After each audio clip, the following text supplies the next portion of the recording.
এই দেশে জন্ম নেওয়ার কি আমার পাপ হয়েছে? আমার সন্তান যে বের হয়ে যাচ্ছে স্কুলে, কলেজে, ইউনিভার্সিটিতে, সে যে সুস্থ অবস্থায় ফিরে আসবে সেই গ্যারান্টি নাই।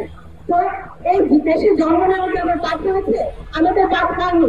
পাপটা করছেন তারা যারা দায়িত্ব পালন করতে পারছেন না। আপনারা যদি দায়িত্ব পালন করতে না পারেন, সরেন। কথা হচ্ছে যে এই যে গায়ের উপরে এটা পড়ে যাবে, এত এত টাকা দিয়ে খরচ করে যে জিনিসগুলো বানানো হচ্ছে, আমি ওবার কখন নিচে যাবো, ওবার কখনো লাগার উপর করে যাবে, গাড়ির উপর করে যাবে, সব কিছু হয়ে যাবে, সেটা কেন? আর পানি পানি যাতে আসে না সেটা নিয়ে চলে, আর যা আসে তার ময়লা নোংরা সেটা থেকে নিতে হয়। পানিতে থাকে দুর্গন্ধ, তার গোসল করার সময় মনে হয় ময়লা পানিতে গোসল করতে থাকে, যেমন গোসল হচ্ছে না ওই হচ্ছে। আমরা জানি যে অনেক বছর তারা পানির একটা রং অবশিষ্ট থাকে, সেই রংটাও এখন নষ্ট হয়ে গেছে। তো আমরা এখন সময় বেশি নাই, আমরা শুধু আশা করি যার যে কাজ সেখানে সে কাজগুলো করে।